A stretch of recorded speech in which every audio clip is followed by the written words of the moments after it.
perbedaan makro dengan mikro itu ya, kalau mikro itu menjelaskan perilaku individu, sementara makro menjelaskan perilaku kumpulan individu itu sebagai satu kesatuan. Kenapa kenapa berbeda gitu? Itu karena belum tentu ketika perilaku satu satu kesatuan itu perilaku kumpulan itu belum tentu sama dengan perilaku individu. Jadi eh, belum tentu gitu sesuatu yang berlaku untuk individu itu kemudian berlaku untuk ketika itu untuk sekumpulan. Nah, mungkin pernah ada kalau pernah mendengar istilahnya yang Keynes itu punya istilah itu paradox of thrift gitu. Jadi thrift itu kayak apa sih, kikir gitu ya, kikir berlaku hemat gitu kan.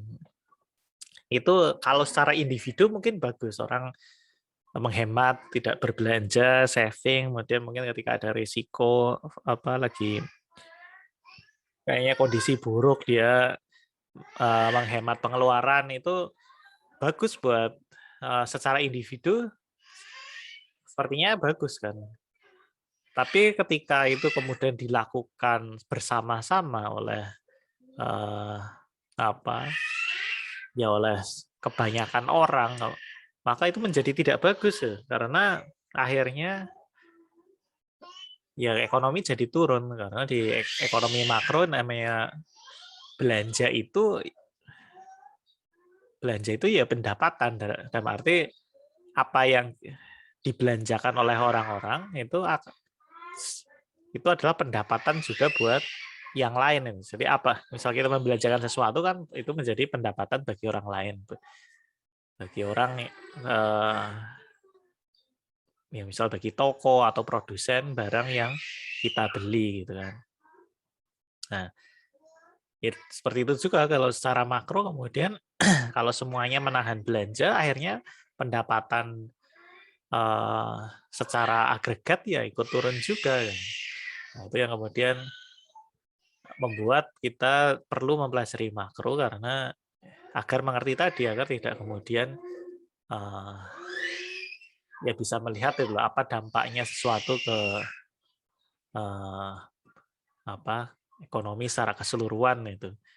Sesuatu yang tidak bisa dipahami hanya dengan melihat uh, perilaku individu saja.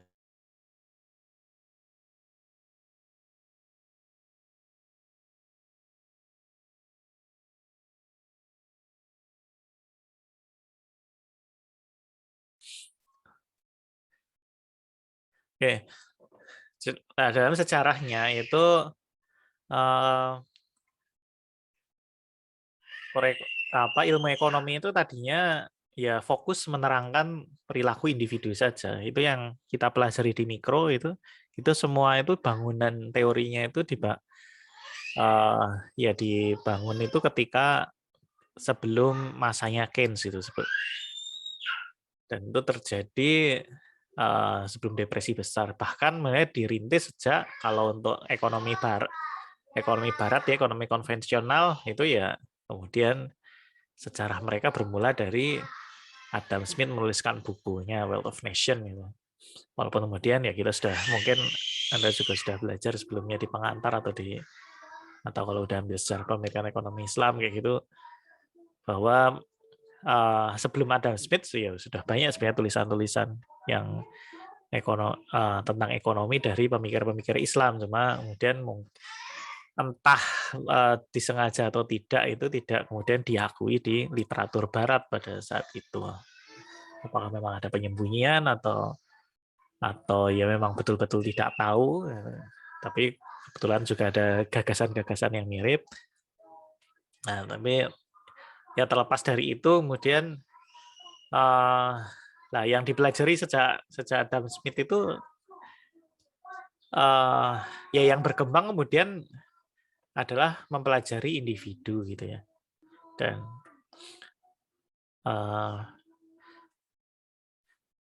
menurut ekonom klasik pada saat itu ya cukup gitu untuk kemudian mempelajari individu karena dalam konsep klasik itu ketika individu itu kemudian masing-masing berusaha mengejar kepentingannya sendiri, itu kemudian harmoni itu akan terbentuk dengan sendirinya. Apa yang doktrin invisible hand menurut Adam Smith itu ya seperti itu. Orang mengejar kepentingan sendiri-sendiri, tapi itu justru malah optimal buat kesejahteraan masyarakat. Gitu. Itu cara pandang klasik gitu. Sampai kemudian ya sudah tidak perlu ada intervensi pemerintah sama sekali. Dan ini kebetulan memang filosofi ini itu memang bertepatan dengan filosofi yang sedang berkembang pada masa itu, kan tahun 1700-an, itu 1800 itu kan lagi perkembangan filosofi liberal kan, filosofi liberal. Jadi kebebasan individu, lalu yang itu melahirkan kemudian salah satunya adalah ya revolusi Prancis, kemudian demokrasi menggantikan aristokrasi gitu. Kapitalisme menggantikan feodalisme.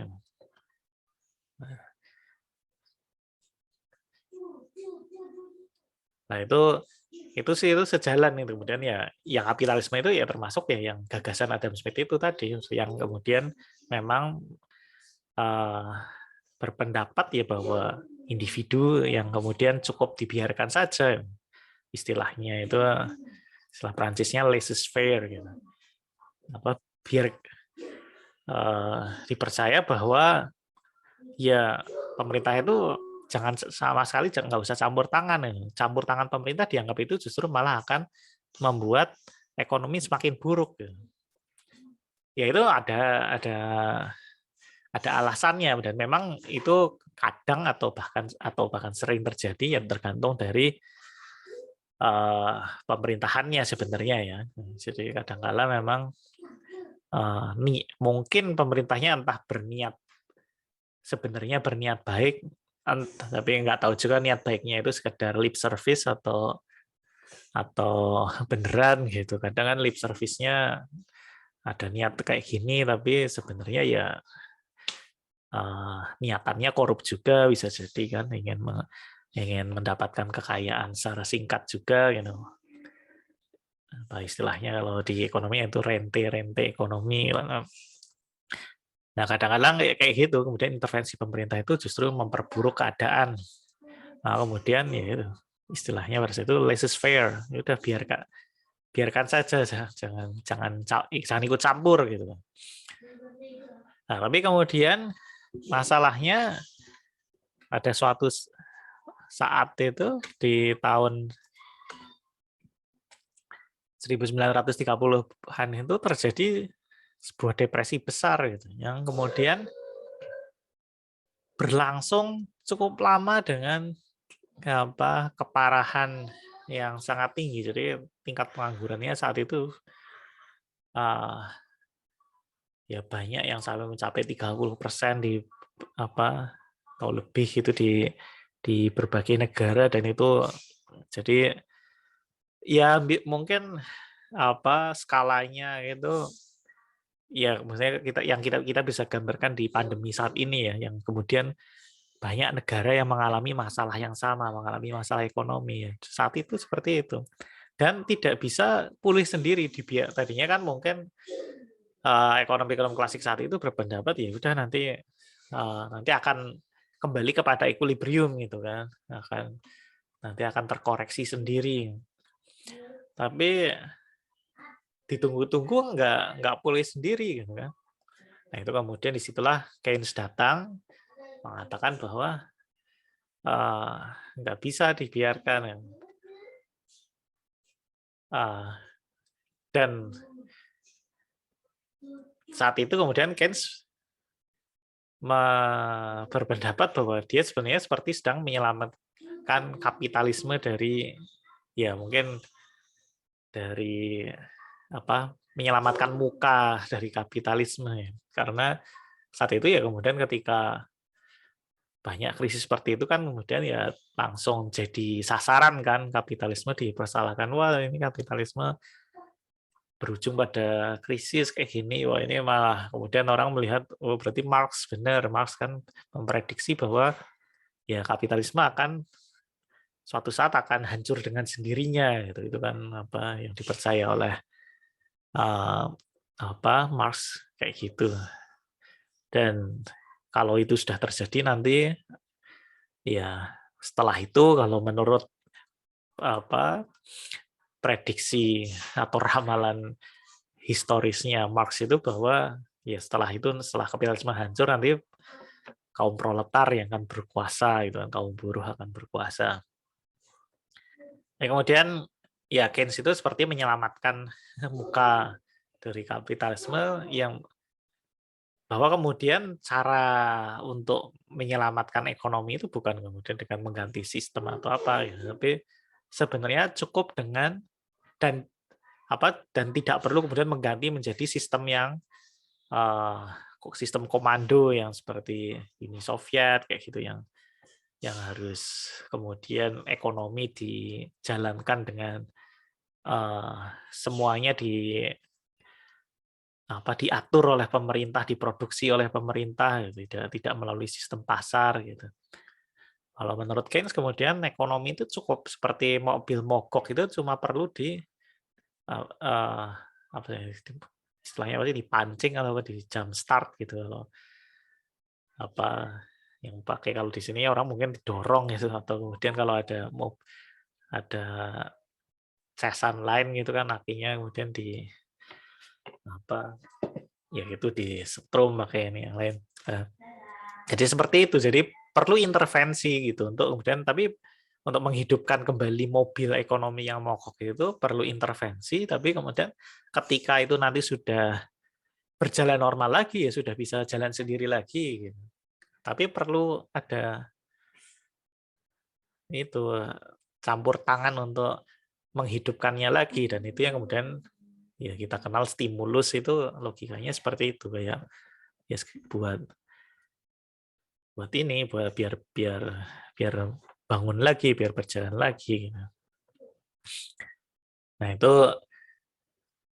itu yang kemudian melandasi pemikiran ini ya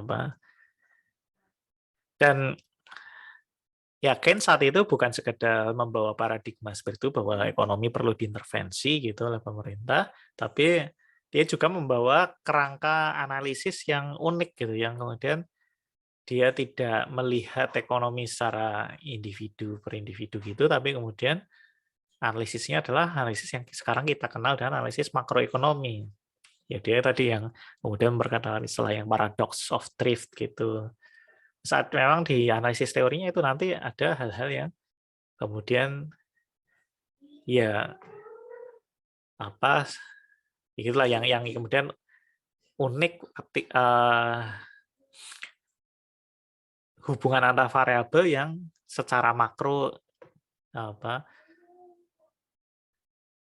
ya yang dijelaskan secara makro gitu, yang kemudian itu tidak terdapat pada individu, nanti seperti kasus saving kayak gitu, bahwa kemudian nanti ketika saving sama dengan investment ya nanti kita bahas pada saatnya ya, nanti.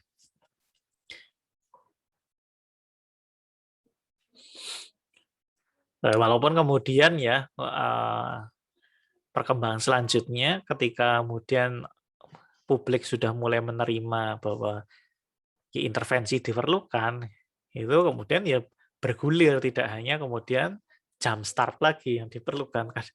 Pada akhirnya itu intervensi menjadi kayak bagian tak terpisahkan dari kebijakan ekonomi, bahkan menjadi rutin gitu. Tidak hanya saat krisis, tapi bahkan ya day to day gitu kata. Itu yang kemudian nanti hubungannya dengan ada istilahnya itu adalah business cycle. Tapi sebenarnya ya siklus bisnis, tapi yang dimaksud sebenarnya bukan siklus bisnis itu adalah bisnis secara mikro ya, tapi mungkin lebih tepat kalau kita terjemahkan itu siklus ekonomi. Ya, siklus ekonomi itu ya ada naik turunnya ekonomi, tidak selalu kemudian menciptakan krisis yang besar, tapi ada yang rutin, ada yang cuma kecil aja, yang itu yang membuat kemudian pengangguran naik turun atau inflasi naik turun gitu. Dan itu kemudian itu yang coba dikurangi seminimal mungkin gitu biar ekonomi menjadi lebih stabil. Jadi akhirnya itu menjadi seperti tugas bank sentral gitu kan, kemudian untuk menjaga inflasi di level tertentu agar tidak biasanya kemudian berusaha diminimalkan inflasinya gitu. Tapi juga bank sentral juga tidak mau jangan sampai itu terjadi deflasi juga gitu. Karena bisa nanti mungkin juga dipelajari bahwa deflasi itu juga bisa buruk juga buat ekonomi.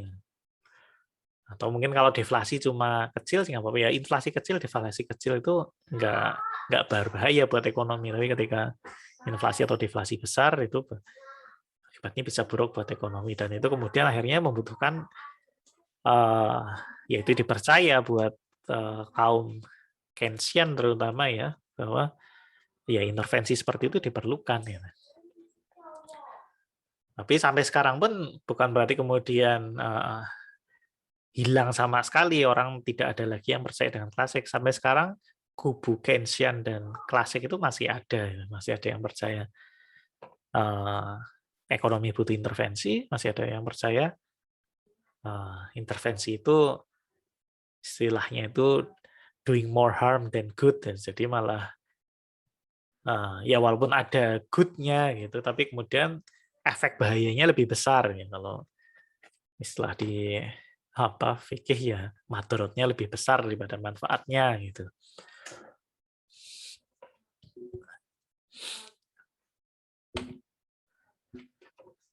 Nah, ini nanti kita akan mempelajari yang di kuliah ekonomi makro ini,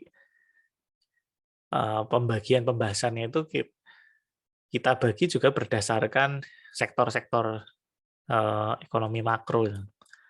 Jadi kalau di mikro itu kita membahas yang individu, perusahaan, rumah tangga, perusahaan itu secara individu, atau kemudian kalau sektor ya sektor yang sangat spesifik.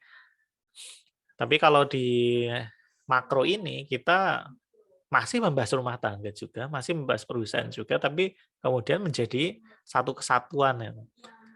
Jadi kita seperti biasanya kemudian melihat rumah tangga ya sebagai itu adalah sektor rumah tangga, itu jadi satu gitu. Tidak kemudian melihat satu persatu rumah tangganya. Kemudian perusahaan, pemerintah, luar negeri itu ya kita cuma melihat itu sebagai sebuah sektor ekonomi aja. Nah, ini kalau dibagi berdasar pelakunya itu luar negeri ini ya sebenarnya kita biasanya dalam rangka melakukan perdagangan internasional dengan mereka. Yang mereka membeli produk yang diproduksi di negara kita, dan kita pun membeli dari luar produk-produk mereka. Dan ini kemudian ya nanti interaksinya mempengaruhi faktor variabel-variabel makro di domestik juga. Nah, kemudian kalau dari sisi pasar, jadi ini pembagiannya berbeda ya. Kalau tadi berdasar pelaku, kalau ini berdasar pasar. Jadi ini bukan lanjutan, dalam arti bukan lanjutan yang tadi sektornya berarti jadi ada 7, tapi sektornya ini kalau berdasar pelaku kita bagi menjadi 4, tapi kalau berdasar pasar kita bagi jadi 3. Nah, ini yang barang dan jasa, terus kemudian tenaga kerja, dan lalu aset. Nah, aset dan barang dan jasa ini mungkin agak tricky pembedaannya ya, karena kadang-kadang aset itu memang aset ada yang sifatnya seperti aset keuangan, itu tidak punya bentuk fisik ya, misal yang saham, yang obligasi, yang sukuk apa segala macam. Tapi kan aset ada juga yang bentuknya barang itu ada, Mbak. Ya, kita mengenal aset-aset entah itu tanah, bangunan segala macam memberikan pendapatan ya.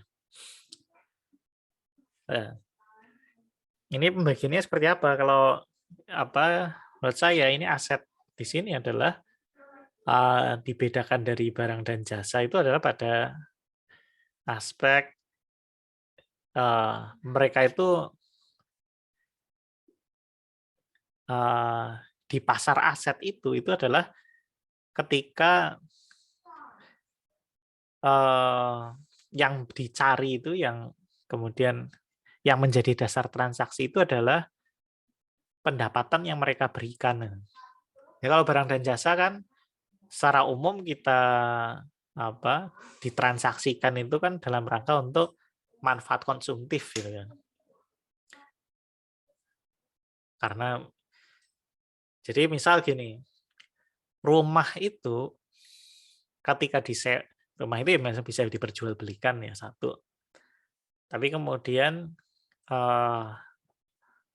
rumah itu ada yang kemudian ya dipakai gitu dan ada yang disewakan. Dan itu nanti ketika rumah disewakan juga yang menyewa itu kan dia memakai juga, itu manfaat konsumtif buat dia. Tapi rumah bagi orang yang menyewakan dia adalah aset tuh. Dan ketika aset, maka di pasar aset itu yang berlaku itu equilibrium-nya itu adalah di tingkat imbalannya gitu atau rate of return. Jadi kalau di pasar barang dan jasa itu kan titik keseimbangan ini ditentukan oleh harga kan. Tapi kalau di pasar aset titik keseimbangannya itu ditentukan oleh rate of return variabelnya. Jadi variabel penentunya itu yang membawa pada keseimbangan itu nanti rate of return. Nah, tenaga kerja ini dibedakan juga karena dia ya unik juga kan dia ya pertama tenaga kerja itu ya dia yang kemudian walaupun kemudian bisa dikatakan yang dia jual itu jasa, tapi dia kan sebenarnya input gitu ya. Satu sih dia input lah, tapi input kan bukan tenaga kerja saja. Nah, sebenarnya bisa dikatakan tenaga kerja dan aset ini kadang-kadang bisa jadi input untuk produksi ya, tapi bedanya di sini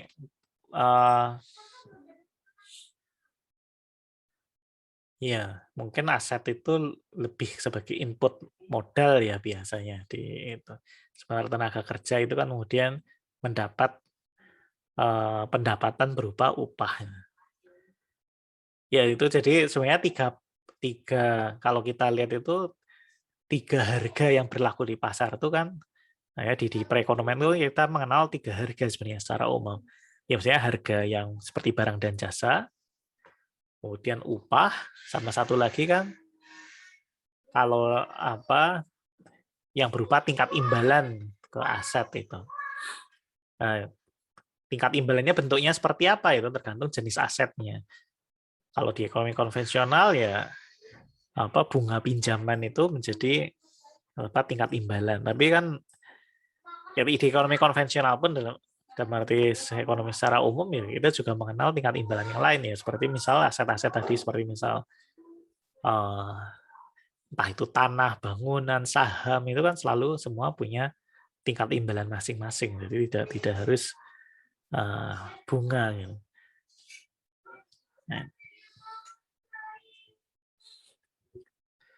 Nah, ini kita kenal variabelnya mungkin selama ini kalau di analisis ekonomi ya itu tingkat imbalan itu yang atas aset itu yang kita kenal sebagai R gitu ya. Yang disimbolkan R.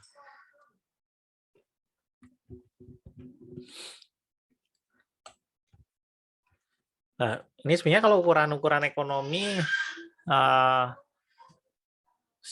mungkin di pengantar sudah pernah disampaikan ya. Mungkin saya sekilas aja. Jadi untuk tadi saya ingin menyampaikan jadi pembahasan kita akan berdasarkan ini nanti. Jadi nanti terkait rumah tangga itu kan nanti di ekonomi itu nanti dia melakukan belanja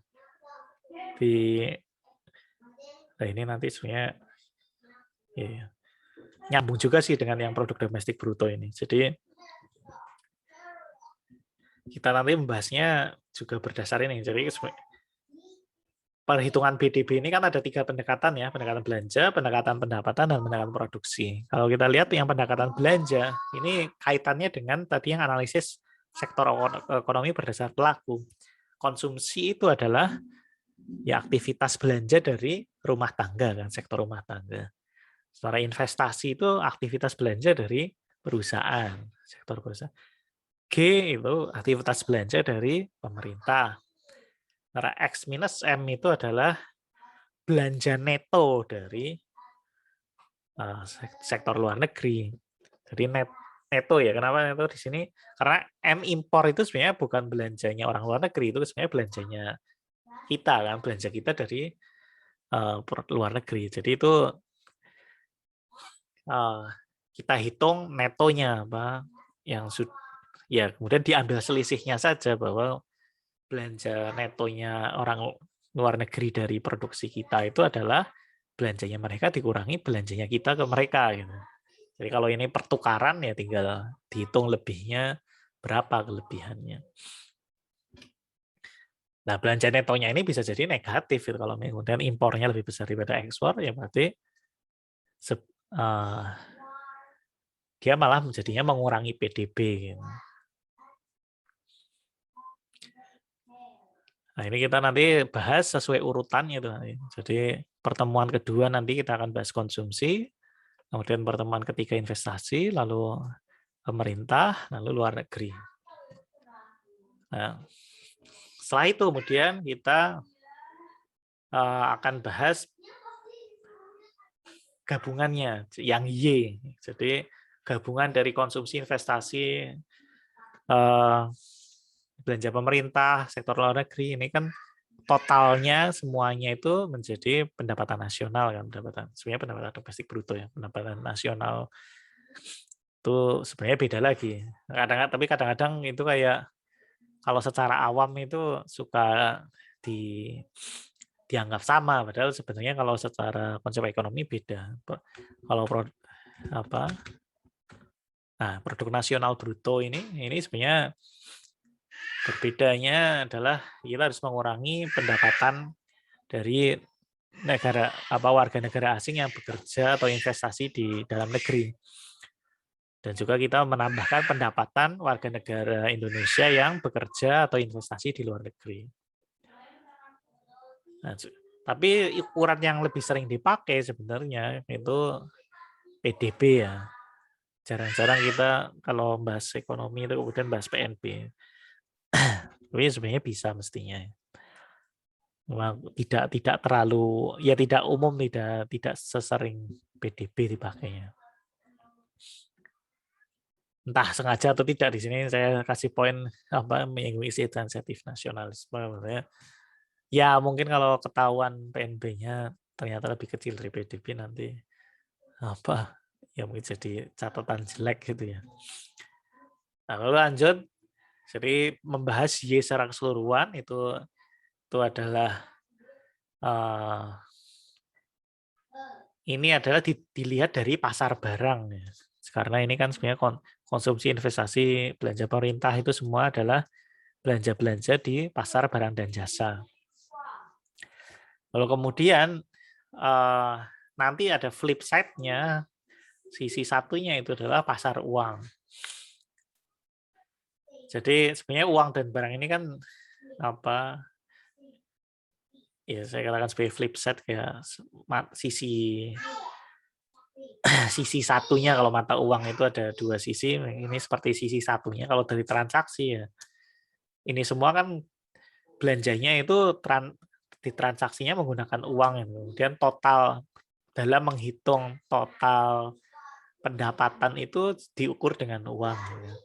Lalu kemudian ya sebenarnya uang itu adalah sisi kebalikannya dari belanja. Tapi kemudian ya uang itu ada dinamikanya sendiri ya, ada permintaan dan penawarannya sendiri. Kalau yang sisi satunya dari transaksi di pasar barang itu adalah aspek permintaan uangnya. Tapi nanti kalau penawaran uangnya yang pasokan uang itu ditentukan sendiri melalui kebijakan moneter ya. yang kalau di sistem mata uang fiat nanti. Nah, pembahasan tentang uang sebenarnya lebih didalami nanti di ekonomi moneter ya. Lalu kalau yang nilai tambah sih kita nggak ini ya. Tapi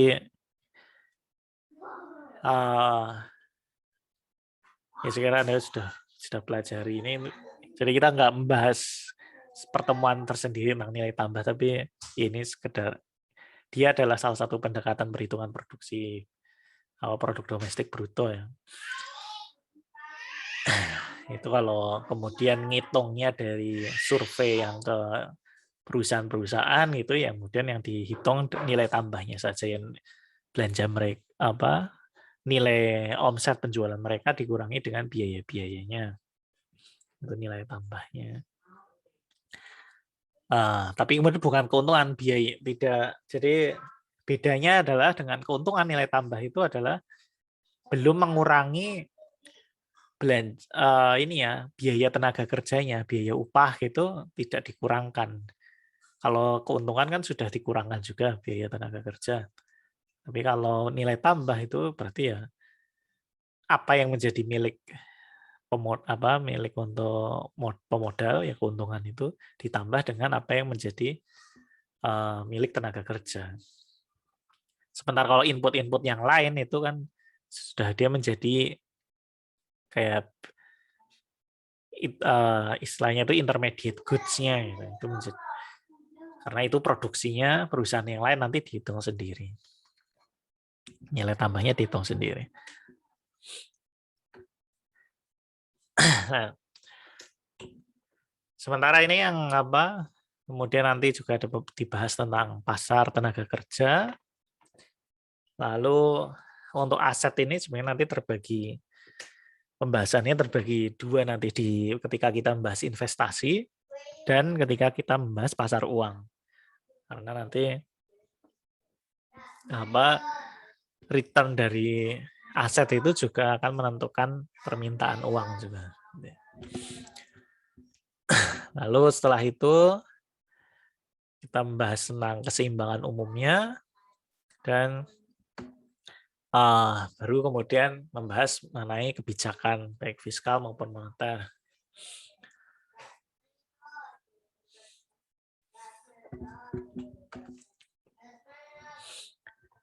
Nah, sedikit membahas mengenai kelemahan PDB ya.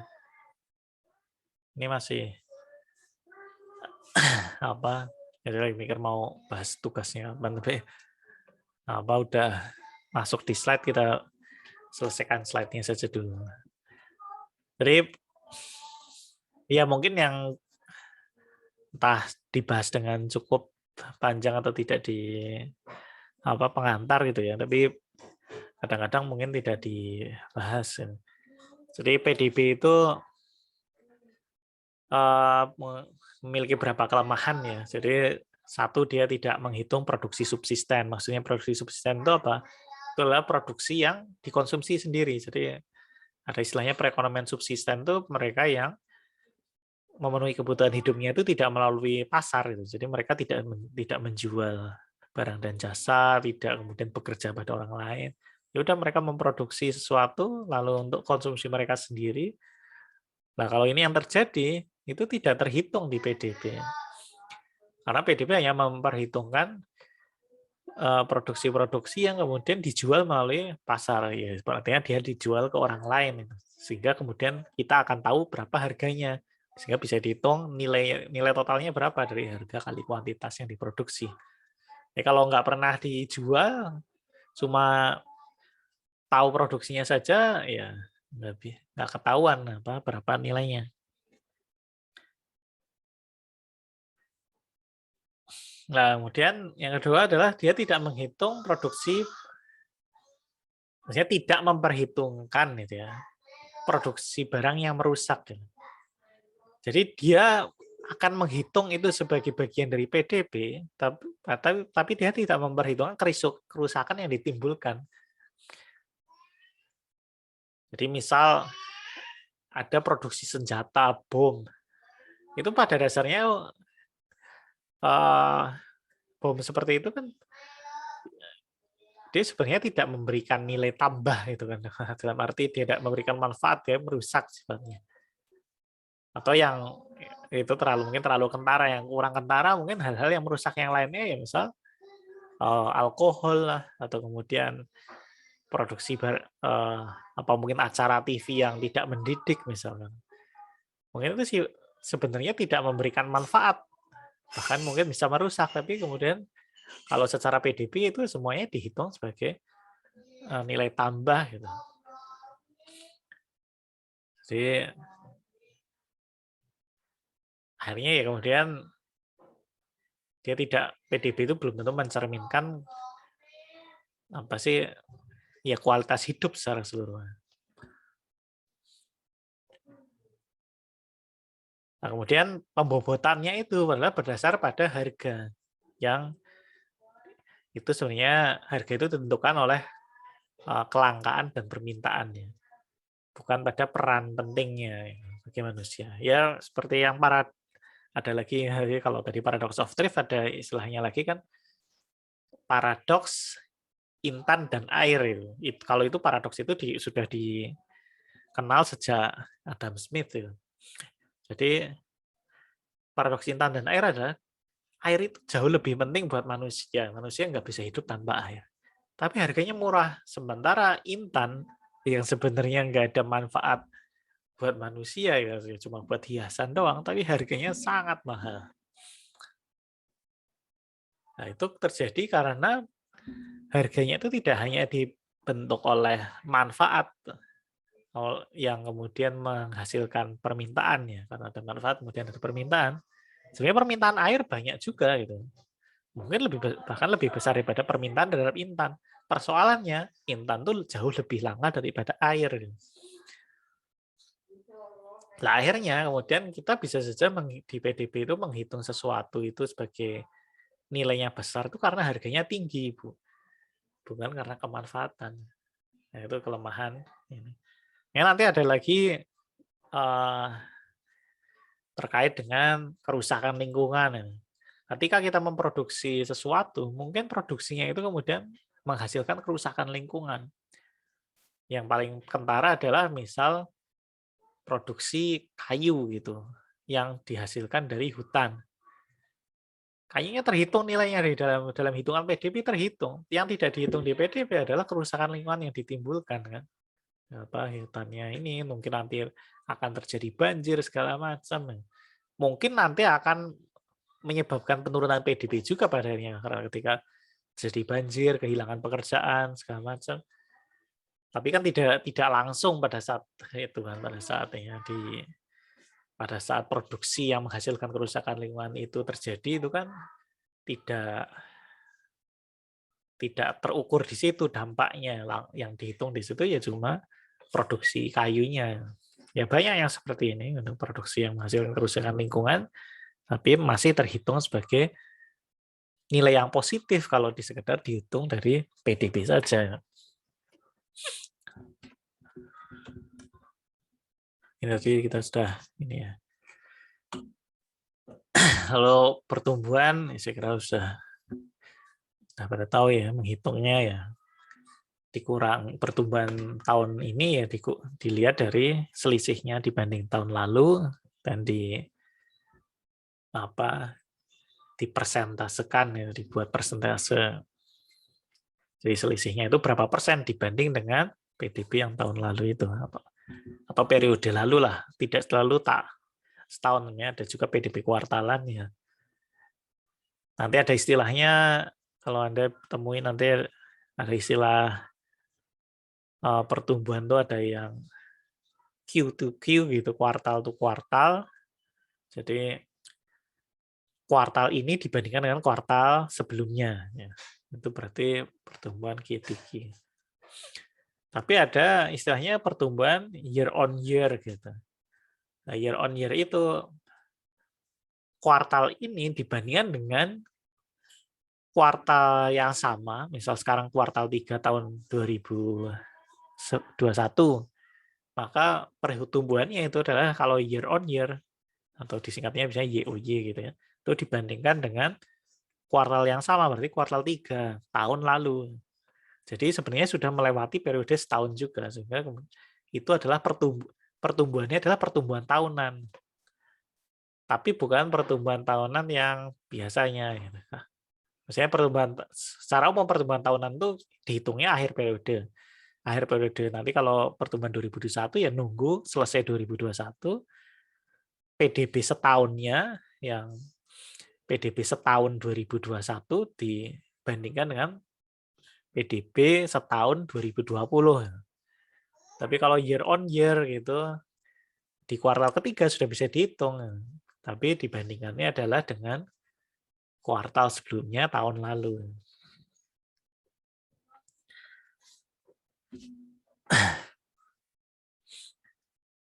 Nah, ada kemudian World Bank itu pernah mengeluarkan istilah kualitas pertumbuhan ya. Jadi ya karena sebenarnya menyadari kelemahan dari PDB seperti yang saya jelaskan di slide sebelumnya tadi. Kemudian ditambahkan ada ukuran-ukuran lain yang mencerminkan kualitas dari pertumbuhan itu ya. Ya mungkin misal kemiskinan, tingkat pendidikan, life expectancy, ya sebagian itu kemudian diwujudkan dalam indeks ada yang namanya indeks pembangunan manusia gitu ya. Tapi itu pun belum mencakup semuanya, kesejahteraan lingkungan tidak ini. Tapi itu sebenarnya termasuk dari kualitas pertumbuhan juga.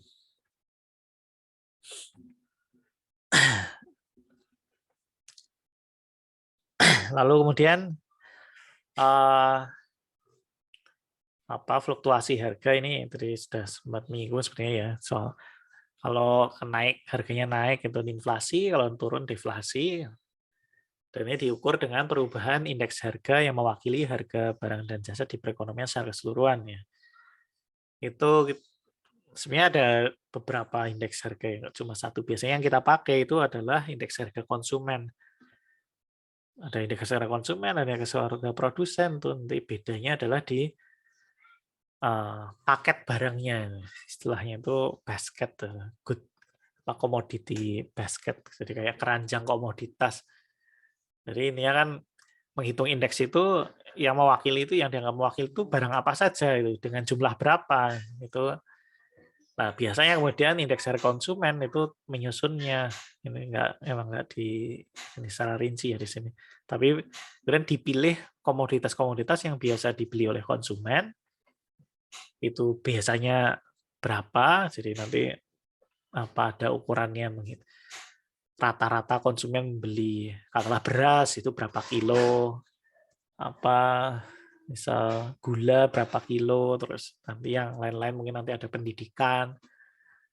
Nah, itu kemudian dilihat perkembangan harganya dari waktu ke waktu, tapi kemudian dibuat jadi indeks gitu, digabung harganya, lalu kemudian indeks itu berubah berapa tiap waktu, itu menjadi ukuran itu inflasi atau deflasi.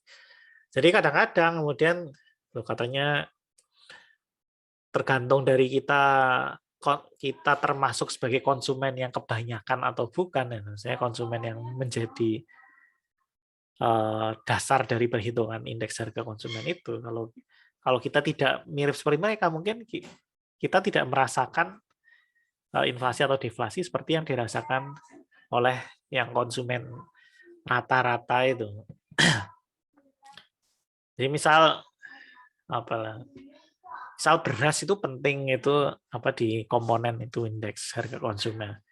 Tapi ya mungkin kebetulan ada yang jarang makan nasi gitu, makannya Indomie terus misal, itu ya mungkin nggak kepengaruh kalau kemudian harga barangnya harga berasnya lagi naik ya.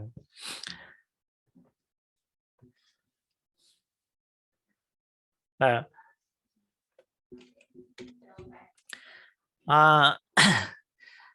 ya ini baik inflasi maupun deflasi ada dampak yang dirasakan itu ya, dampak negatif yang dirasakan gitu ya.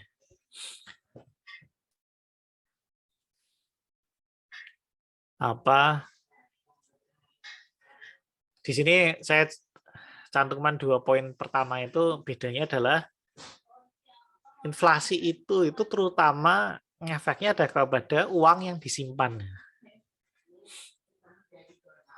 Jadi kalau uang kita punya simpanan uang lalu inflasinya tinggi, ya udah berarti uang yang sudah terlanjur disimpan itu kita akan semakin kehilangan nilainya. Tapi kemudian dia netral pada daya beli dari arus penerimaan uang itu, maksudnya gini apa? Karena biasanya ya sebenarnya tidak sepenuhnya netral juga ya, mungkin poin satu itu mungkin saya terlalu menyederhanakan. Uh, jadi inflasi itu kadang-kadang kan kemudian mempengaruhi bukan hanya pada harga barang, tapi juga pada upah ya. Jadi ketika ada inflasi, kemudian akhirnya kan sebagian upah ya paling tidak itu kan kemudian menyesuaikan. Atau kadang-kadang bisa jadi inflasi itu sendiri terjadi karena awalnya karena ada kenaikan upahnya. Jadi mungkin kadang-kadang itu inflasi terjadi karena ada upah yang dinaikkan. Nah, itu faktornya karena apa? Bisa jadi karena katakanlah karena ada kenaikan gaji PNS, bisa jadi karena ada kenaikan UMR gitu. Jadi kenaikan upah itu kemudian membuat biaya menjadi meningkat itu, biaya produksi menjadi meningkat dan akhirnya harga harus dinaikkan. Ketika harga dinaikkan ya terjadi inflasi. Tapi kalau itu yang terjadi kan malah berarti duluan upahnya naik daripada inflasinya. Nah, ini tapi mana yang duluan itu, upah dulu yang naik atau harga barang yang dulu yang naik itu seperti mana yang duluan ayam dan telur itu. Ya bisa tuduhan. Kadang-kadang jadinya orang kadang nuntut upahnya naik karena ini harga-harga sudah naik. Tapi kadang-kadang yang terjadi juga inflasi jadi naik gitu ya. Jadi ada inflasi itu karena sudah ada kenaikan upah duluan itu. Ini kami menyesuaikan harga karena ada kenaikan upah gitu, kayak gitu. Nah, kalau ini terus-menerus terjadi dan berlangsung dengan kenaikannya tinggi ya berarti jadinya ya inflasinya terus-menerus dan tinggi terus. Nanti kalau pembahasannya itu ada istilahnya nanti ekspektasi inflasi gitu nanti. Kalau semua sebenarnya sama-sama sepakat, sama-sama berpikir bahwa tidak perlu menaikkan harga dan tidak perlu menaikkan upah, sebenarnya harga bisa stabil terus. Tapi kadang-kadang orang sudah punya ekspektasi duluan, sehingga sama-sama minta upahnya ya minta naik, harganya ya juga minta naik, akhirnya betul-betul naik, naik keduanya. Tapi kan itu makanya saya bilang di sini netral ya, sebenarnya tadi tidak netral dalam satu waktu, tapi kadang-kadang kemudian katakanlah kemudian secara keseluruhan gitu akhirnya menjadi netral ketika dua-duanya sama-sama naik baik upah maupun ini. Cuma kemudian ya buat masing-masing orang berbeda ya, karena mungkin ada yang kenaikan upahnya lebih tinggi daripada inflasi, ada yang lebih rendah gitu. Walaupun rata-rata mungkin akhirnya sama. Tapi beda dengan uang yang disimpan. Kalau uang disimpan udah pasti, kalau inflasi ya pasti turun nilai realnya. Tapi sebaliknya buat orang yang berutang itu buat dia kemudian nilai real dari utangnya itu kan berkurang. Makanya ya ada yang kayak gitu ngerasanya, misal dia utang, ada orang yang senang utang bank itu karena katanya kayak gitu nanti. Kalau sekarang cicilan 5 juta itu berat sekarang. Tapi kemudian misal jangka waktu utangnya itu 10 tahun, 20 tahun gitu karena mungkin utang KPR gitu ya. Nah, di tahun ke-10 atau tahun ke-20 itu sudah kayak kecil nilainya kalau inflasinya tinggi ya, catatannya kalau inflasinya tinggi ya mungkin sudah nggak bernilai lagi 5 juta itu. Mungkin 5 juta saat itu seperti kita sekarang daya belinya seperti uang 500.000 sekarang. Pada saat itu mungkin gajinya juga sudah naik 10 kali lipat, walaupun tidak ada kenaikan jabatan atau apa, tapi mungkin karena ada kenaikan terus katakanlah ya. Ya, tapi itu nggak mesti ya. Jadi tergantung seberapa inflasi. Kalau inflasinya semakin besar, orang yang utang itu semakin untung. Ya, tidak menyarankan. Kalau deflasi ya berarti sebaliknya. Jadi malah uang yang disimpan itu semakin besar nilainya, Sementara beban debitur itu akan semakin berat gitu kalau terjadi deflasi. Jadi ya orang yang utang kalau ada deflasi itu dia susah ya, karena berarti dia harus membayar nilai uang yang lebih tinggi. Ya sekarang bayangkan katakanlah ada orang uh, utang orang lain pakai utangnya itu pakai utang Bitcoin misal kan Bitcoin lagi naik tinggi. Nah itu terjadi itu apa? Bukan bukan orang utang ini malah negara. Jadi di mana Swedia saya pernah baca beritanya itu. Jadi ceritanya itu ada mungkin pengedar obat apa ya lagi saat ditangkap itu hartanya disita kan. Nah, cuma nggak tahu ini disitanya legal atau enggak atau itu cuma di apa sih macam ditahan atau gimana gitu ya selama penahanan. Tapi ketika dia bebas itu dia menuntut agar jadi salah satu yang dirampas dia ditahan itu adalah uang Bitcoin yang dia miliki. Nah, ketika dia bebas dia menuntut itu dikembalikan padahal nilainya sudah jauh berkali-kali lipat sudah nggak tahu puluhan atau ratusan kali lipat sehingga kemudian kalau ini tuntutannya sampai dikabulkan tuh bisa jadi apa negara itu negara Swedia atau apa itu yang menahan dia itu harus membayar sangat besar itu entah nggak tahu miliaran atau malah triliunan itu yang apa kejadian kayak gitu. Jadi kenapa saya bilang ini kan deflasi hitungannya berarti kalau nilai mata uang naik itu kan deflasi, kalau inflasi kan nilai mata uangnya turun. Rupiah kalau di Indonesia inflasi berarti nilai nilai realnya kan nilai rupiah itu turun. Kalau seandainya negara kita menggunakan Bitcoin katakanlah sebagai mata uang, nah itu yang terjadi berarti deflasi karena nilainya terus naik. Apa untung ya belum tentu tadi. Lah orang yang utang jelas kesusahan kalau kemudian harus bayarnya. Dan akibatnya itu nanti karena stok uang yang disimpan tuh daya belinya terus naik, orang akhirnya menahan. Jadi nggak mau beli. Lah sekarang ya lihat aja orang beli Bitcoin sekarang kan nggak dipakai, jarang-jarang dipakai transaksi, eman-eman tuh karena mereka melihatnya pengen ini harganya nanti naik tinggi apa ya pasti mending ditahan saja. Ya. Ya saya nggak mengatakan bahwa ini akan berarti disarankan untuk membeli Bitcoin ya. Ini sebenarnya pembahasannya nanti ada sendiri itu nanti kalau sudah membahas kayak atau ini di kuliah makro ini atau di kuliah yang lain yang lebih tepat bahas tentang istilah itu bubble itu kan gelembung gitu.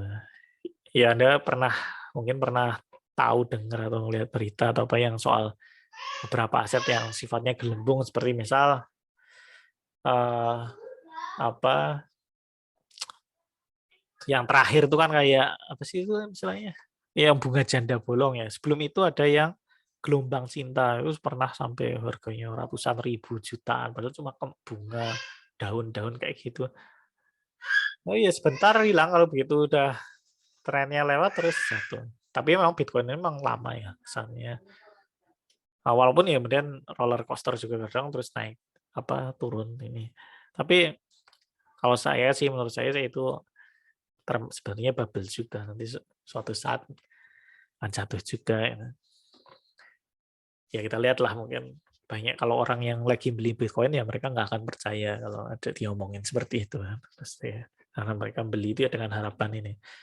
Karena mereka juga khawatir juga kalau ada orang yang menyebarkan isu Bitcoin bubble apa nanti jatuh apa ya nanti orang beneran menjual Bitcoin yang dimiliki harganya jatuh beneran. Jadi mereka terus akan berusaha menjaga agar orang lain ikut percaya bahwa harganya akan selalu naik ya.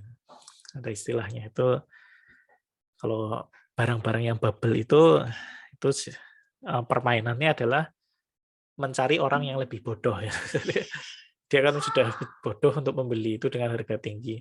Cara dia bisa untung adalah dengan menemukan orang yang lebih bodoh dari dia untuk menjual dengan lebih tinggi lagi. Sehingga dia bisa menjual ke dia dengan harga yang lebih tinggi lagi. Misalnya. Ya itu pandangan saya ya. Uh, jangan jangan dimasukin hati kalau ternyata Anda di antara Anda ada yang pemain Bitcoin juga. Nah, setuju atau tidak ya terserah masing-masing, Mas.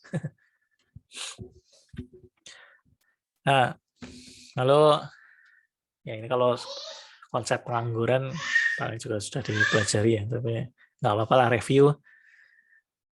Ya, ininya kalau yang disebut penganggur itu orang yang cari pekerjaan tapi belum memiliki. Kalau orangnya nggak cari pekerjaan, walaupun nggak punya pekerjaan tapi dia nggak pengen nyari, dia nggak dihitung sebagai pengangguran. Misal apa ibu rumah tangga, mereka memang nggak cari dalam arti mereka nggak bekerja di market ya, mereka ya bekerja dalam arti mereka bekerja dalam pengertian lain ya, maksudnya bekerja sebenarnya. Nah ini yang mungkin ini salah satu yang perekonomian subsisten tadi, karena kan dia melakukan produksi tapi tidak dijual di market kan, tidak dijual di pasar. Di istilah penganggur yang dipakai di perekonomian itu ya termasuk yang mereka yang berusaha mencari kerjanya adalah kerja yang di pasar ya, yang kemudian mereka digaji. Jadi kalau ada orang cari kerja belum ini, lah misal mahasiswa, mungkin mahasiswa nggak cuma S1, mungkin Anda memang belum kepikir cari kerja, tapi atau kita menganggapnya bukan usia ya, orang mencari kerja. Kalau dulu ya sebenarnya kita kalau zaman-zaman orang masih banyak kan cuma lulusan SMA ya sebenarnya usia-usia seperti Anda ini sudah dianggap sebagai usia orang mencari kerja. Tapi untuk lebih jelasnya lihat orang yang S2. Kalau gitu biasanya lulusan S1 udah mulai pada cari kerja. Orang yang mengambil S2 itu kan berarti dia nggak cari lagi nggak cari kerja, dia lagi sekolah, maka dia juga tidak dihitung sebagai penganggur. Walaupun belum punya kerja, dia ambil S2, ambil S3, belum punya kerja, tapi dia tidak disebut sebagai pengangguran karena nggak sedang cari kerja. Nah, ini kemudian ada istilah setengah pengangguran ketika orang itu bekerja pada jam kerja yang rendah atau kualifikasi yang lebih rendah daripada kemampuan yang sebenarnya. Misal Anda lulusan S1 tapi kemudian kerjanya jadi kasir toko katakanlah ya. Ya sebenarnya nggak masalah ya dalam arti ya yang penting halal gitu ya. Mungkin adanya sementara itu ya. Tapi itu dianggap karena tidak sesuai dengan kapasitas skill yang dimiliki gitu ya. Itu disebut sebenarnya setengah pengangguran istilahnya ya. Walaupun kemudian tidak, kalau di statistik pengangguran secara umum nggak dibedakan sih mana setengah pengangguran atau tidak. Nah, kemudian kalau pengangguran tak kentara ini ketika seorang menjalankan aktivitas lain karena sulit cari kerjaan sehingga nampak tidak mencari kerja. Contohnya seperti apa? Misal tadi orang yang S2, S3, ini kalau S3 agak beda ya gitu. Jadi ketika dia ambil sekolah lagi itu karena dia kesulitan cari kerja, nggak dapat kerja, ya udahlah sekolah dulu aja, lanjut sekolah aja. Nah ini sebenarnya dia mestinya dia terhitung sebagai pengangguran karena dia sebenarnya pengen kerja, lagi nyari kerja, tapi karena memang susah dapat dia melakukan aktivitas lain dan makanya disebut yang tidak tak kentara atau sebenarnya mungkin apa invisible ya, nggak kelihatan, tapi sebenarnya dia alasan sebenarnya dia itu nggak bisa cari kerja kan berarti sebenarnya dia nganggur, hasilnya pengangguran. Kalau friksional ini adalah penganggur. Ini dilihat dari penyebabnya ya. Kalau ini beneran menganggur sama sebenarnya masih dengan definisi yang sama penganggur. Dia itu mencari pekerjaan belum memilikinya. Kalau yang setengah pengangguran sama pengangguran tak kentara ini kan orang kerja atau orang ini apa definisinya masih ini. Tapi kalau pengangguran friksional, musiman, struktural ini semuanya pengangguran, betul-betul pengangguran. Ini cuma dibedakan berdasarkan sebabnya. Kalau pengangguran friksional itu terjadi karena sebab perubahan komposisi permintaan. Jadi ada pergeseran permintaan antara industri, misal ya kemarin sempat marak itu tentang perdebatan apakah yang ada retail tutup, Matahari tutup, apa Giant tutup, gerainya banyak yang tutup itu karena ekonomi lesu atau sebenarnya karena bergeser saja ke sektor online gitu. Karena banyak orang belanja online akhirnya yang retail jadi tutup. Nah, orang-orang yang kehilangan pekerjaan di retail offline itu mereka kehilangan pekerjaan menjadi pengangguran. Ya, kalau itu memang betul-betul terjadi karena ada pergeseran permintaan ke sektor lain, misal sektor online tadi, maka mereka itu yang disebut sebagai pengangguran friksional. Bedanya apa dengan pengangguran musiman? Kalau pengangguran musiman ini dia sifatnya sementara saja, dan kadang berulang juga karena ada fluktuasi permintaan. Misal mungkin di industri-industri tertentu, gitu, misal pertanian, itu kadang-kadang ada pengangguran musiman. Ketika mungkin musim panen dia bekerja, pas lagi mungkin sudah nggak panen, nggak tanam, masih nunggu lagi ada musim panenan berikutnya, dia nganggur. Nah itu berarti dia pengangguran yang musiman ya. Lalu kemudian ada pengangguran struktural, itu karena ada aspek yang disebut dengan upah yang kaku, gitu, rigid wage gitu. Jadi ini biasanya disebabkan karena ada upah minimum yang lebih tinggi daripada harga keseimbangan, sehingga kemudian penawaran tenaga kerja itu melebihi permintaan. Ya. Jadi seandainya kemudian upahnya bisa turun, itu maka permintaan tenaga kerja akan lebih banyak, kesempatan kerja akan lebih banyak, dan pengangguran tipe ini itu akan berkurang. Nah ini ya agak sulit juga memutuskan ini benar apa termasuk struktural atau tidak ya. Tapi ya kadang yang bisa merasakan ya mungkin di masing-masing perusahaan sendiri mungkin bisa merasakan, mungkin memang ada daerah-daerah katakanlah yang UMR-nya sangat tinggi gitu. Mungkin kebetulan serikat buruhnya itu sangat sukses untuk melobi pemerintahnya atau kemudian UMR-nya sangat tinggi, tapi yang terjadi kemudian baik perusahaan-perusahaan mungkin mengurangi permintaannya, mungkin mengalihkan pekerjaannya ke outsourcing, atau bahkan mungkin outsourcing-nya ke yang asing gitu. Atau bahkan tutup perusahaan, atau ya pindah pabrik gitu ke tempat lain. Dan akhirnya itu yang menyebabkan banyak pengangguran di situ, itu pengangguran struktural gitu. Karena upah yang terlalu tinggi seperti itu.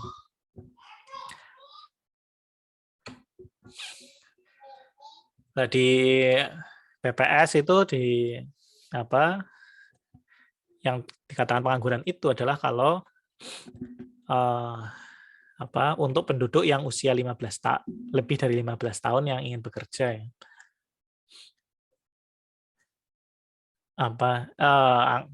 Itu mereka baru disebut sebagai angkatan kerja.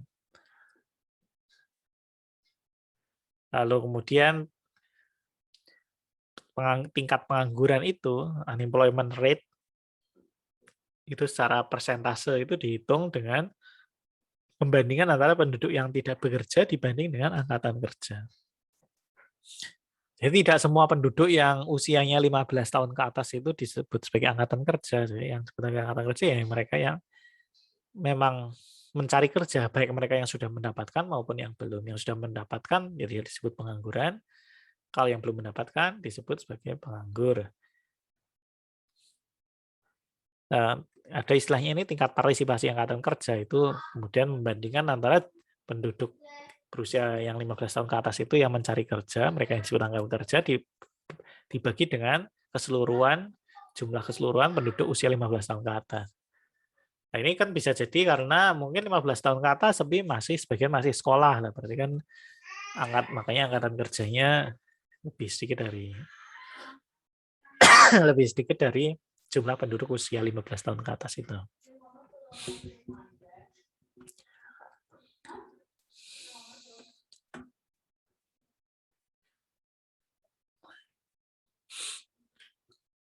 Nah, ini yang lucu ini, statistiknya BPS itu adalah, ini kalau tidak direvisi ya.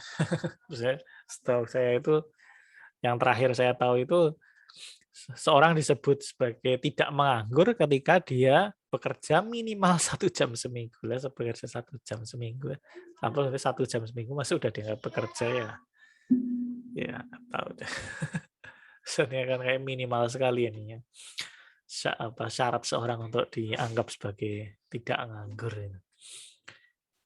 Artinya apa ini? Kalau berarti kalau statistik pengangguran gitu tuh bisa jadi underestimate gitu. Artinya kita melihat tingkat penganggurannya cuma berapa, 10%. Tapi berapa persen yang kerjanya cuma 1 jam, 2 jam, 3 jam seminggu? Ini nggak ketahuan. Walaupun di sini ada disebut pekerja penuh, full time worker itu bekerja paling tidak 35 jam sepekan. 35 jam sepekan kalau 5 hari kerja kan 7 jam sehari. Ya. Benar lah kalau disebut full time. Nah, ini yang setengah pengangguran itu yang kerjanya kurang dari 35 jam sepekan. Biasanya ya part-timer. Ya, saya memang sih part-timer ada yang cuma sejam seminggu itu kemudian sudah dianggap sebagai kerja itu kali ya. Tapi ya tadi saya agak misleading kalau kemudian kita menghitung pengangguran termasuk orang yang cuma part-time cuma sejam seminggu tidak dihitung sebagai menganggur ya. Nah, kalau part-time-nya dia sambil sekolah apa sih ya, emang orang lagi sekolah nggak dihitung sebagai pencari kerja sehingga nggak akan masuk ke pengangguran. Tapi orang yang sebenarnya sedang cari kerja tapi cuma dapat kerjanya part-time yang cuma 1-2 jam seminggu, masa tidak dihitung sebagai pengangguran? Sebenarnya ya tadi bikin misleading itu kan, kita ngiranya kondisi mungkin baik-baik saja, padahal sebenarnya mungkin banyak orang yang tidak mendapat kerja sebanyak yang dia perlukan atau inginkan.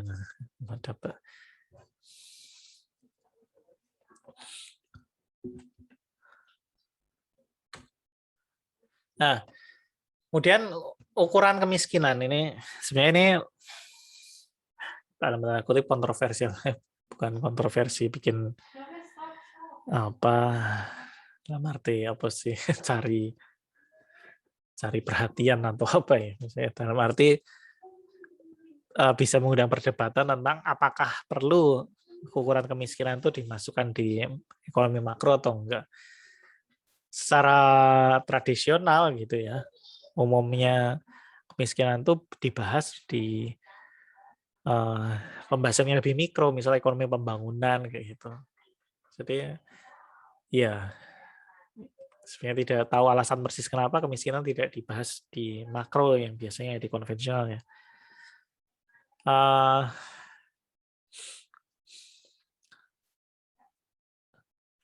Dan nanti kita bahas ini apa.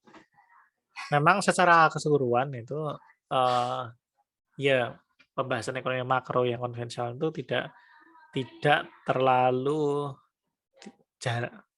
jarang atau sangat sedikit atau malah hampir tidak ada itu menyinggung soal aspek-aspek yang terkait dengan distribusi pendapat, distribusi kekayaan, distribusi pendapatan. Kemiskinan kan bagian dari itu kan, karena kemiskinan itu mereka yang berada di bagian terbawah gitu dari sebuah distribusi kekayaan atau pendapatan. Nah, ini saya kira kita mestinya ini ada sih upaya-upaya kemudian untuk berusaha mulai memasukkan wacana atau pembahasan mengenai distribusi pendapatan kekayaan di ekonomi makro, tapi tetap belum banyak. Anda tidak akan menemui di buku-buku makro konvensional itu ya tentang distribusi pendapatan gitu. Nah, ya ini kita coba berbeda ya, yang makro Islam ya. Kita care dengan distribusi pendapatan. Artinya kalau untuk segera mengenal saja ya biasanya kalau didefinisikan kalau BPS itu ngikut yang definisi kemiskinan absolut. Kemiskinan absolut itu ya kemudian dihitung dengan cara menetapkan standar apa yang disebut dengan garis kemiskinan. Jadi garis kemiskinan itu adalah standar pengeluaran, berapa pengeluaran minimum agar tidak dianggap sebagai miskin. Makanya kalau di bawah itu berarti miskin, kalau di atas itu berarti tidak miskin.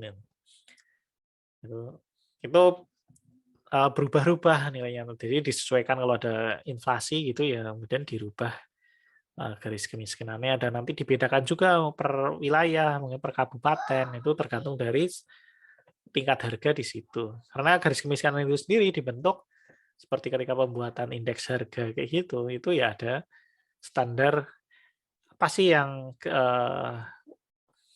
apa dianggap sebagai kebutuhan hidup gitu. Jadi standar hidup minimum. Standar hidup minimum apa? Misal, oh biasanya konsumsi sebesar berapa kalori, kalau kilokalori gitu ya. Terdiri dari komoditas apa, harganya berapa, dan itu menjadi garis kemiskinan. Dan itu baru garis kemiskinan makanan kalau cuma ngitung makanan, tapi nanti minimal standar hidup minimumnya itu nggak cuma makan, nanti ada yang lain juga mungkin. Nah, kesehatan, pendidikan atau apa ya, atau pakaian kayak gitu kan, kebutuhan hidup juga. Nah, itu masuk di situ dihitung, nah, kemudian ketemu garis kemiskinannya, yang ada yang garis kemiskinan makanan, yang tadi harga kebutuhan-kebutuhan hidup yang makanan, kemudian yang kebutuhan hidup non makanan dia menjadi garis kemiskinan yang non makanan. Itu digabung keduanya menjadi total garis kemiskinannya, pendapatan berapa yang menjadi standar hidup minimum itu, lalu nanti tinggal orang dilihat kalau pendapatannya berada di bawah itu ya dia terkategori miskin, kalau di atas itu menjadi tidak miskin. Nah ini sebenarnya kalau di Islam nggak apa tidak ada ukuran spesifik yang diatur ya, tapi kemudian sebenarnya lembaga-lembaga zakat gitu kalau kemudian membagikan itu ya ada indikatornya sendiri, dan kadang-kadang mungkin subjektif juga ya, tidak menggunakan ukurannya. Ya ukuran ini juga kadang ada kelemahan sih ya. Maksudnya ya bisa jadi kebutuhannya itu orang-orang beda, mungkin ada yang tidak terhitung di situ misal ada yang butuhnya adalah tindakan kesehatan, misal operasi untuk sesuatu yang sangat mahal, itu tidak terhitung di situ, padahal itu tanpa perawatan kesehatan itu dia sangat menderita, misal itu kan tidak sebenarnya dia termasuk sebagai mestinya dia termasuk sebagai miskin, dalam arti dia perlu ya untuk dia hidup secara layak, dalam arti tidak menderita, itu kan mestinya dia mendapatkan pertolongan itu di apa mendapatkan layanan kesehatan itu, tapi karena itu tidak terhitung di ini ya bisa jadi dia tidak dianggap miskin ya.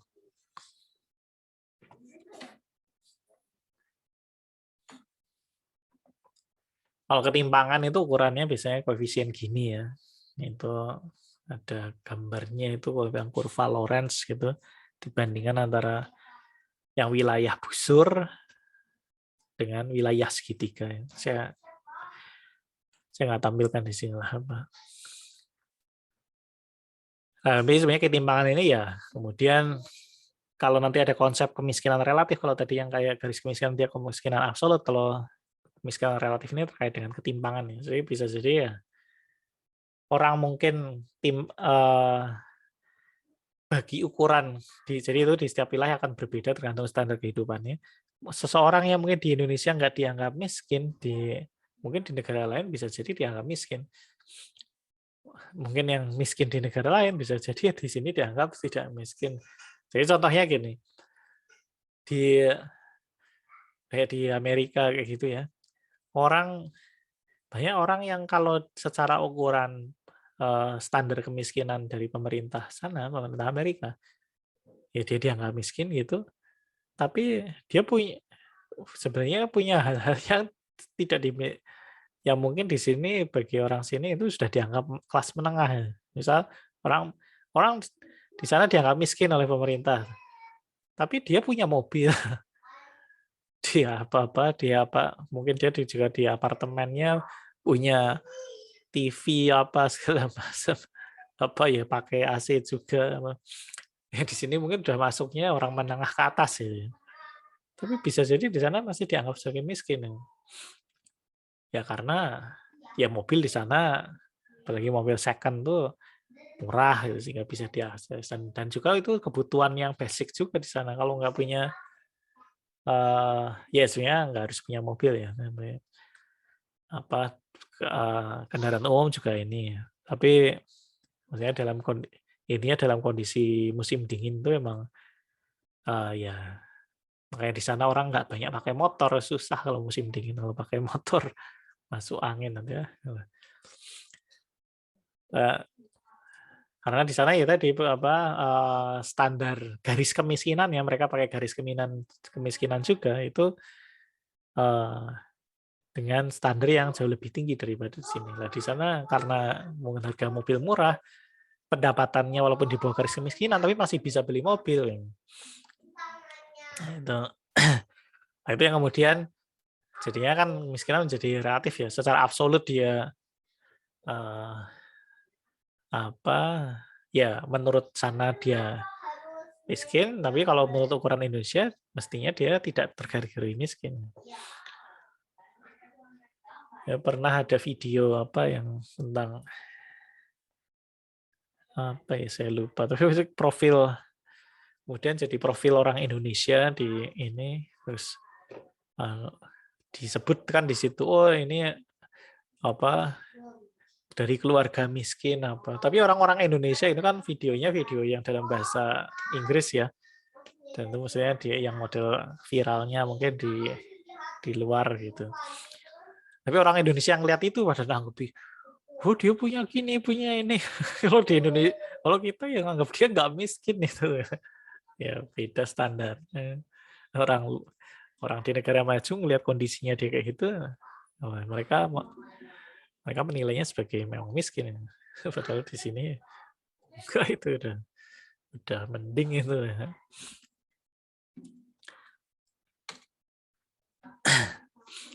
Nah, dan kita masuk ke konsep yang ekonomi Islam ya. Ya ini tidak murni pembahasan makro sebenarnya, tapi ini jadi landasan kita untuk ya kemudian mempelajari makro Islam ya dari nilai-nilai dasarnya ya. Ya kita perlu tahu apa yang kemudian membedakan kita dengan sistem ekonomi lain. Ya pertama kalau yang kapitalis memang dari mereka tadi ya, yang awal tadi sempat dibahas bahwa mereka menekankan individu gitu. Paradigmanya di ekonomi konvensional itu kan kemudian maksimisasi self interest gitu kan terutama. Sementara kalau sosialis tuh malah kayak self interest itu kayak dihilangkan ya, coba dihilangkan, tidak diperdulikan, yang intinya kemudian kesejahteraan komunal. Walaupun kemudian kadang-kadang sampai pada titik ekstrim ya kemudian akhirnya malah jadi menderita gitu kan, menderita dan kehilangan motivasi di perekonomian sosialis gitu. Karena ya tadi tidak memperhatikan kesejahteraan individu. Sementara di ekonomi Islam kita pakai konsepnya Islamic man. Islamic man itu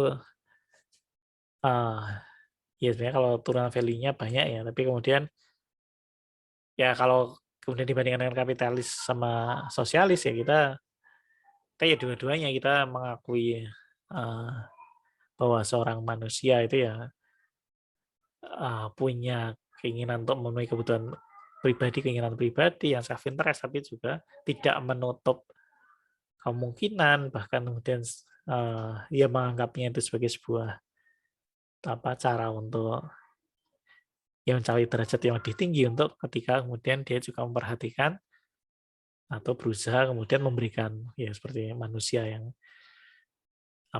terbaik itu yang bermanfaat buat orang lain gitu kan kalau di Islam. Kalau tentang worldview itu ya yang kapitalis yang tadi terkait dengan paham liberalisme ya, jadi yang sangat menekankan kebebasan individual sehingga kemudian mereka tidak mau adanya intervensi, lalu kompetisi menjadi cara bagaimana kepentingan individu itu kemudian menghasilkan yang terbaik buat masyarakat. Itu menurut mereka ya melalui kompetisi itu. Orang berlomba-lomba untuk menekuni dirinya, tapi kemudian kompetisi itu melahirkan ya kemudian produk-produk yang baik gitu, yang kemudian memenuhi kebutuhan masyarakat. Nah, sebenarnya sosialis ya, ya mereka tidak memperhatikan kepentingan individu, mereka ya kembali karena yang utama adalah komunal, yang mereka satu konsep yang penting di kapitalis itu adalah ya, kepemilikan bersama. Sebenarnya kalau dikatakan tidak punya kepemilikan pribadi ya keliru juga. Jadi sosialis itu ya ketika sesuatu katakanlah sesuatu dibagikan, makanan dibagikan, ya makanan itu menjadi milik dia kan, milik orang yang menerimanya, berarti itu kepemilikan pribadi sih. Cuma mungkin memang tidak terlalu bebas gitu kan, kepemilikan pribadinya mungkin terbatas, hanya yang diputuskan secara bersama atau oleh birokrasi pemerintah itu untuk kemudian dibagikan ke dia, dan tidak menentukan sendiri. Tapi hal-hal lain itu kemudian dimiliki secara bersama, terutama adalah alat produksi yang doktrin dasar dari Marxisme kayak gitu ya. Itu adalah pemilikan bersama dari alat produksi atau modal. Sementara di Islam kita ya pertama itu ya kita mau menyadari posisi kita sebagai wakil di muka bumi ini, kita ya sebagai wakil, tapi untuk kemudian berusaha memimpin, mengelola, tapi kita tetap menjadi hamba, melakukan ibadah, lalu dan kita juga bertanggung jawab gitu, bertanggung jawab atas posisi kita sebagai khilafah fil ard itu ya, kita jalankan, berusaha kemudian menjadi rahmat bagi semesta alam itu. Ya, kemudian tidak hanya memenuhi kepentingan diri, kepentingan manusia saja, tapi juga memperhatikan alam semesta. Nah, kemudian dari nilai-nilai ini yang yang menjadi tujuan dari makro Islam itu tidak hanya 3 seperti makroekonomi konvensional. Kalau makroekonomi konvensional itu biasanya tujuan-tujuan kebijakannya itu adalah 3 ini: pertumbuhan ekonomi, stabilitas harga, dan meminimalkan pengangguran. Biasanya faktor-faktor yang mereka perhatikan adalah 3 itu: GDP growth, terus kemudian inflasi, dan kemudian unemployment. Distribusi mereka hampir tidak membahas sama sekali gitu ya. Jadi kelestarian lingkungan itu menjadi kayak background gitu, jadi tidak terhitung karena fokus pada pertumbuhan ekonomi, tidak memperhatikan dampaknya pada lingkungan, sustainable atau tidak. Nah, ini yang tadi ya. Jadi Islam menunjukkan kepeduliannya terhadap distribusi kekayaan tuh seperti pada syariat zakat, waris, dan sebenarnya tidak terbatas pada itu. Nanti sebenarnya kayak termasuk infak segala macam. Itu juga sebuah dalam rangka untuk redistribusi kekayaan juga. Nah, kemudian yang sangat membedakan ekonomi Islam dari ekonomi konvensional adalah eksistensi riba atau ineksistensi riba di ekonomi Islam. Kalau di makroekonomi konvensional itu variabel bunga itu sangat sentral.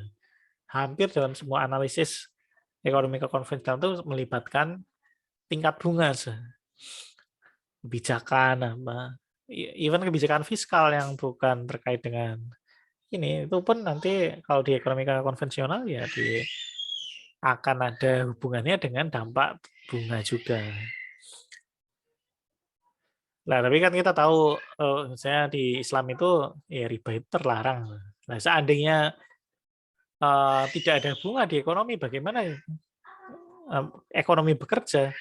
Kita sulit untuk kemudian menganalisis itu, apa yang terjadi dengan ekonomi yang riba, bagaimana hubungan antar variabelnya, bagaimana kebijakan untuk mengatasi ketika ada masalah ekonomi.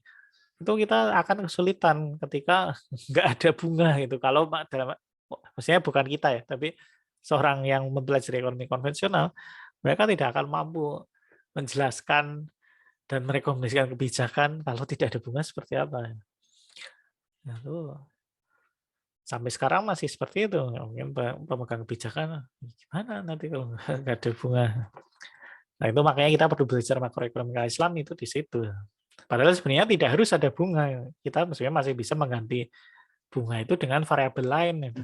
Misal rasio bagi hasil, rate of return, nanti kita pelajari di uh, pertemuan-pertemuan selanjutnya.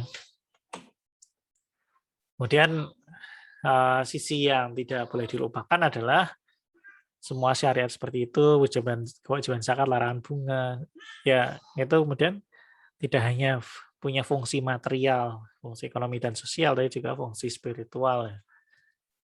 Ini yang karena kita mestinya memang tidak memisahkan, ya, tidak kemudian melupakan aspek spiritual di termasuk dalam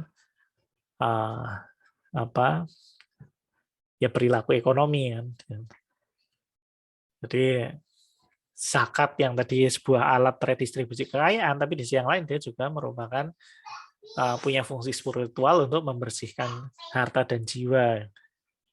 Sementara riba itu juga disebutkan di Quran itu membuat pelakunya tidak bisa berdiri kecuali seperti berdirinya orang gila yang kesurupan. Artinya walaupun di sini saya sebenarnya tidak juga masih belum menemukan penjelasan yang memuaskan tentang berdirinya orang gila kesurupan itu, tapi